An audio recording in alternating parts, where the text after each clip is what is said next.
Hi guys, I will show you a watercolor painting I made, and it's a simple landscape or countryside scenery, whatever you might call it.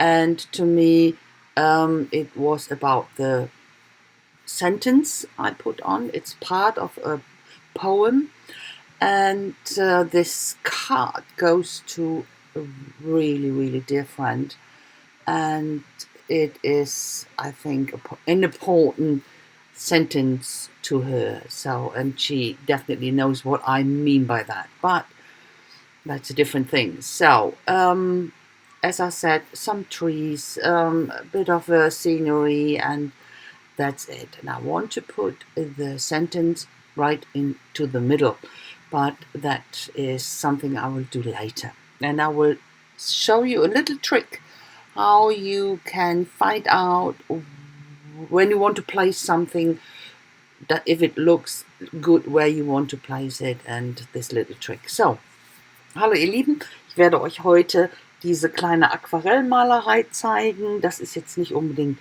was Aufregendes und Spannendes, nichts, was ich nicht schon vorher mal gezeigt hätte.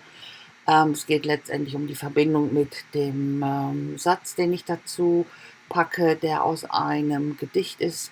Und diese Karte ist halt für eine ganz liebe Freundin, die sicherlich, wenn sie die Karte bekommt, weiß, was ich damit meine. Und ich arbeite hier mit verschiedenen Techniken und in meiner Art und Weise, die, wie ich immer wieder betone, sicherlich nicht die klassische Weise ist, aber das ist die Weise, die mir am meisten Spaß macht und die mir liegt. Also, ich werde den Satz hier genau in die Mitte platzieren, das wollte ich. Deswegen habe ich das so angeordnet, dass in der Mitte Platz ist.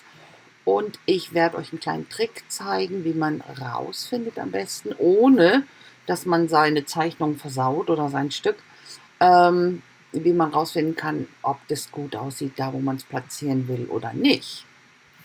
Und zwar nehme ich dafür eine kleine oder eine Plastikfolie, das ist im Prinzip wurscht, irgendwas Klares, die auch stabil, jetzt so eine Klarsichtfolie oder sowas Fummeliges, das würde nicht funktionieren, irgendein übergebliebenes Plastik von der Verpackung. Hier könnt ihr sehen, da schreibe ich dann das drauf, ich stempel da auch drauf, einen Stempelabdruck, ob der gut aussieht, auf hier etwas kann man so rausfinden. Und in dem Fall wollte ich genau sehen, wie die Platzierung halt aussieht, ob das da passt, ob das ausbalanciert ist oder nicht. You know, that's my little trick here. I'm using a plastic foil to get, without using or ruining my painting, I can find out if the sentence I want to place is in the right area and if it's balanced, and yeah, and that's how I do it. Even with stamping, I showed that several times.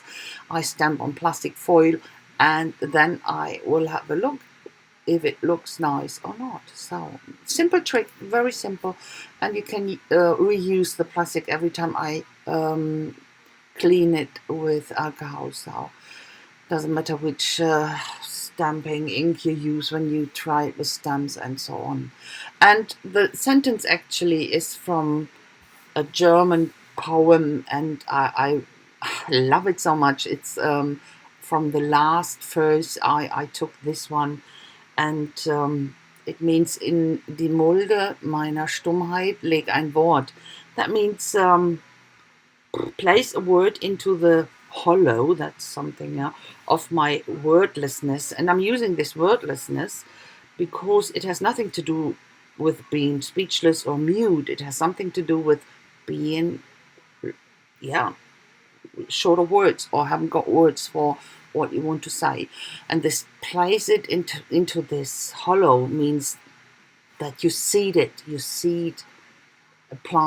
word, and it will grow and will give you more words. And I found that so beautiful. So, ihr habt gesehen, das Wort, das ich genommen habe, oder den Satz, den ich genommen habe, der ist aus einem Gedicht, der heißt Psalm von Ingeborg Bachmann, und ich finde das vom letzten Vers einfach nur wunderschön. So. Und das war's. So that's a close-up. I hope you like it. If so, please leave me a thumbs up and a comment would be very much appreciated. I hope I will see you soon with my next project. Until then, wish you a fantastic time and stay creative. Don't forget that. So, ihr Lieben, ich danke euch ganz herzlich. Hoffe, es hat euch gefallen. Wenn dem so ist, lasst mir doch einen Daumen hoch da. Und über einen Kommentar würde ich mich riesig freuen. Und ich hoffe, ich sehe euch ganz bald wieder mit meinem nächsten Projekt. Bis dahin wünsche ich euch eine tolle Zeit. Passt auf euch auf, bleibt gesund und vergesst nicht, bleibt kreativ. Also bis dann. Tschüssi.